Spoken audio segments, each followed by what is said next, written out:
प्रपन्नाति हरे ससीत प्रसीद मातर्जगतो अखिलस्य प्रसीद विश्वेश्वरी पाहि विश्वं त्वमीश्वरी देवी चराचरस्य। श्री दुर्गायै नमः। द्वितीय अध्याय। देवताओं के तेज से देवी का प्रादुर्भाव और महिषासुर की सेना का वध। ओम मध्यम चरित्र के विष्णु ऋषि, महालक्ष्मी देवता, उष्णिक छंद, शाकंभरी शक्ति दुर्गा, बीज, वायु तत्व और यजुर्वेद स्वरूप है। श्री महालक्ष्मी की प्रसन्नता के लिए मध्यम चरित्र के पाठ में इसका विनियोग है। मैं कमल के आसन पर बैठी हुई प्रसन्न मुख वाली महिषासुर मर्दिनी भगवती महालक्ष्मी का भजन करता हूँ, जो अपने हाथों में अक्षरमाला, फरसा, गदा, बाण, वज्र, पद्म, धनुष, कुंडिका, दंड, शक्ति, खड्ग, ढाल, शंख, घंटा, मधुपात्र, शूल, पाश और चक्र धारण करती है। ऋषि कहते हैं, पूर्व काल में देवताओं और असुरों में पूरे 100 वर्षों तक घोर संग्राम हुआ था। उसमें असुरों का स्वामी महिषासुर था और देवताओं के नायक इंद्र थे। उस युद्ध में देवताओं की सेना महाबली असुरों से परास्त हो गई थी। संपूर्ण देवताओं को जीतकर महिषासुर इंद्र बन बैठा। तब पराजित देवता प्रजापति ब्रह्मा जी को आगे करके उस स्थान पर गए जहां भगवान शंकर और विष्णु विराजमान थे। देवताओं ने महिषासुर के पराक्रम तथा अपनी पराजय का यथावत वृतांत उन दोनों देवेश्वरों से विस्तार पूर्वक कह सुनाया। वे बोले, भगवान, महिषासुर सूर्य, इंद्र, अग्नि, वायु, चंद्रमा, यम, वरुण तथा अन्य देवताओं के भी अधिकार छीनकर स्वयं ही सबका अधिष्ठाता बन बैठा है। उस दुरात्मा महिष ने समस्त देवताओं को स्वर्ग से निकाल दिया है। अब वे मनुष्यों की भांति पृथ्वी पर विचरते हैं। दैत्यों की यह सारी करतूत हमने आप लोगों से कह सुनाई। अब हम आपकी ही शरण में आए हैं। उसके वध का कोई उपाय सोचिए। इस प्रकार देवताओं के वचन सुनकर भगवान विष्णु और शिव ने दैत्यों पर बड़ा क्रोध किया। उनकी भौहें तन गईं और मुंह टेढ़ा हो गया। तब अत्यंत कोप से भरे हुए चक्रपाणी श्री विष्णु के मुख से एक महान तेज प्रकट हुआ। इसी प्रकार ब्रह्मा, शंकर तथा इंद्र आदि अन्य देवताओं के शरीर से भी बड़ा भारी तेज निकला। वह सब मिलकर एक हो गया।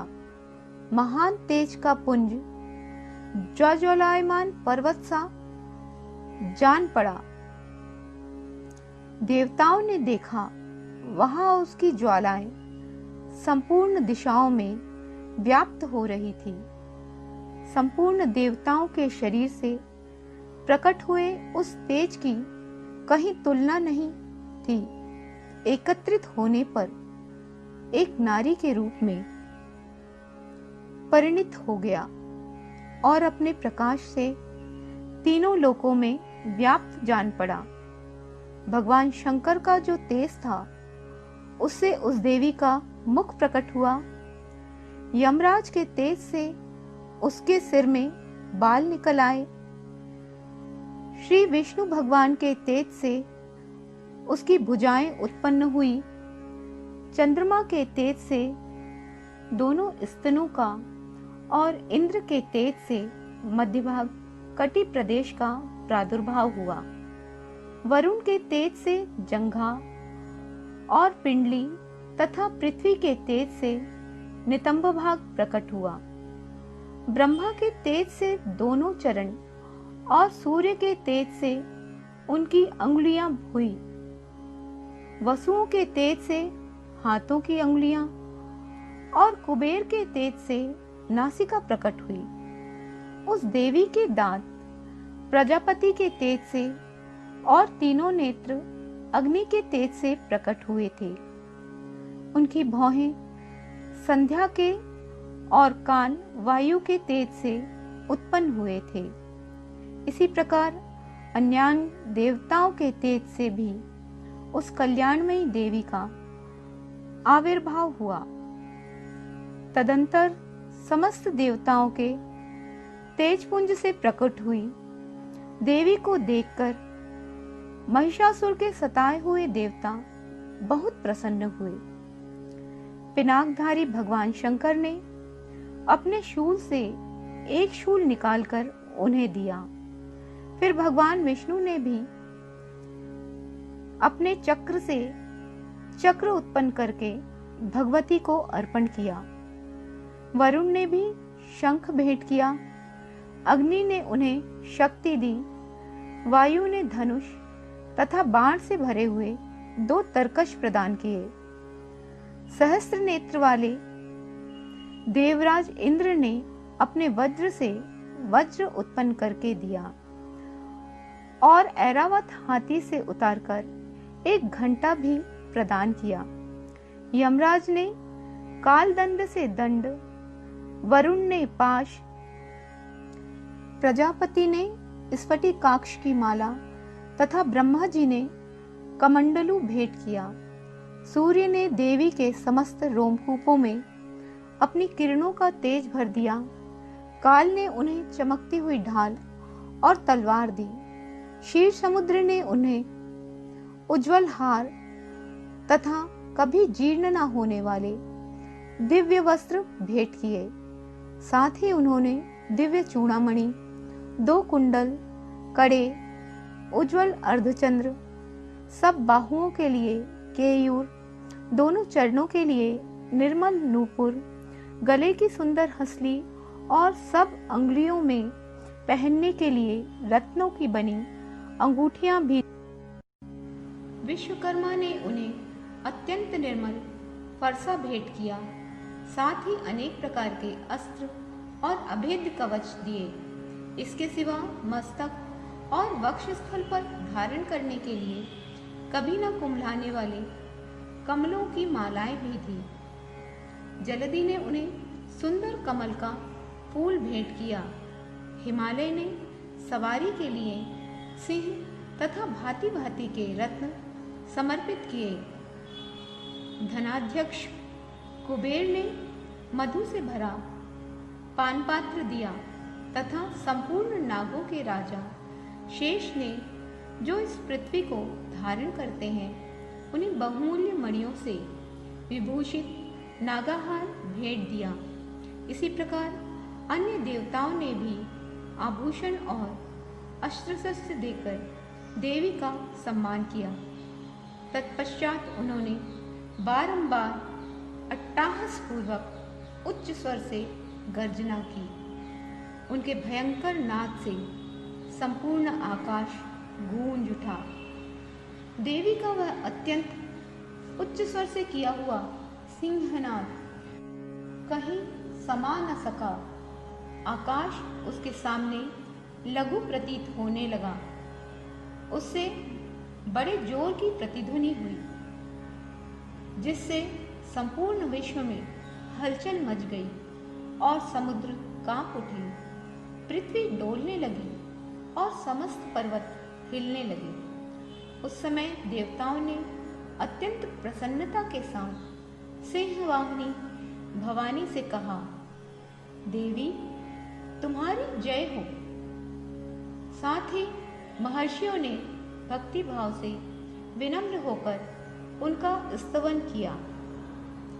संपूर्ण त्रिलोकी को क्षोभग्रस्त देख दैत्यगण अपनी समस्त सेना को कवच आदि से सुसज्जित कर हाथों में हथियार ले सहसा उठकर खड़े हो गए। उस समय महिषासुर ने बड़े क्रोध में आकर कहा, आह! यह क्या हो रहा है? फिर वह संपूर्ण असुरों से घिरकर उस सिंहनाद की ओर लक्ष्य करके दौड़ा और आगे पहुंचकर उसने देवी को देखा, जो अपनी प्रभा से तीनों लोकों को प्रकाशित कर रही थी। उनके चरणों के भार से पृथ्वी दबी जा रही थी। माथे के मुकुट से आकाश में रेखा सी खींच रही थी तथा वे अपने धनुष की टंकार से सातों पातालों को शुद्ध किए देती थी। देवी अपनी हजारों भुजाओं से संपूर्ण दिशाओं को आच्छादित करके खड़ी थी। तदंतर उनके साथ दैत्यों का युद्ध छिड़ गया।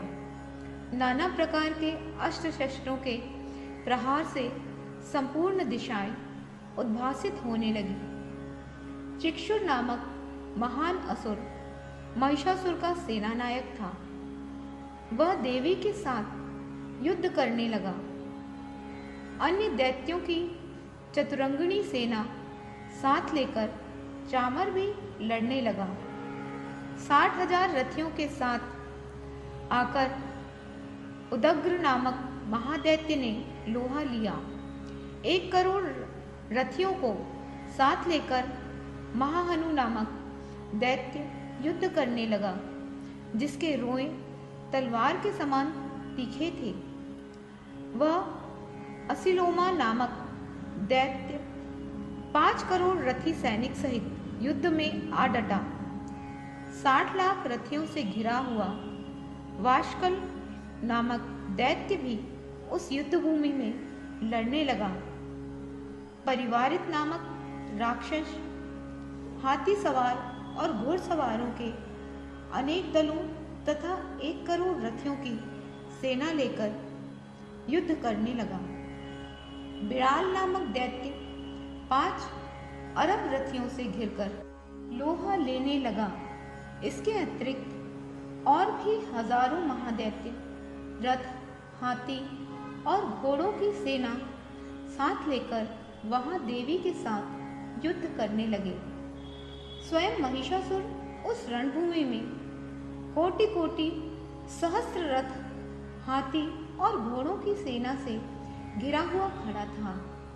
वे दैत्य देवी के साथ तोमर, भिंदीपाल, शक्ति, मूषल, खड़ग, परशु, पटिश आदि अस्त्र शस्त्रों का प्रहार करते हुए युद्ध कर रहे थे। कुछ दैत्यों ने उन पर शक्ति का प्रहार किया, कुछ लोगों ने पाश फेंके तथा कुछ दूसरे दैत्यों ने खड़ग प्रहार करके देवी को मार डालने का उद्योग किया। देवी ने भी क्रोध में भरकर खेल खेल में ही अपने अस्त्र शस्त्रों की वर्षा करके दैत्यों के वे समस्त अस्त्र शस्त्र काट डाले। उनके मुख पर परिश्रम या थकावट का रंच मात्र भी चिन्ह नहीं था। देवता और ऋषि उनकी स्तुति करने लगे। वे भगवती परमेश्वरी दैत्यों के शरीर पर अस्त्र शस्त्रों की वर्षा करती रहीं। देवी का वाहन सिंह भी क्रोध में भरकर गर्दन के बालों को हिलाता हुआ असुरों की सेना में इस प्रकार विचरने लगा, मानो वनों में दावानल फैल रहा हो। रणभूमि में दैत्यों के साथ युद्ध करती हुई उन अंबिका देवी ने जितने निश्वास छोड़े, वे सभी तत्काल सैकड़ों हजारों गणों के रूप में प्रकट हो गए और परशु, भिंदीपाल, खड़ग तथा पटिश आदि अस्त्रों द्वारा असुरों का सामना करने लगे। देवी की शक्ति से बढ़े हुए वे गण असुरों का नाश करते हुए नगाड़ा और शंख आदि बजाने लगे। उन संग्राम महोत्सव में कितने ही गण मृदंग बजा रहे थे। तदंतर देवी ने त्रिशूल से, गदा से, शक्ति की वर्षा से और खड़ग आदि से सैकड़ों महादैत्यों का संहार कर डाला। कितनों को घंटे के भयंकर नाद से मूर्छित करके मार गिराया। बहुतेरे दैत्यों को पाश से बांधकर धरती पर घसीटा। कितने ही दैत्य उनकी तीखी तलवार की मार से दो दो टुकड़े हो गए। कितने ही गदा की चोट से घायल हो धरती पर सो गए। कितने ही मूसल की मार से अत्यंत आहत होकर रक्तवमन करने लगे।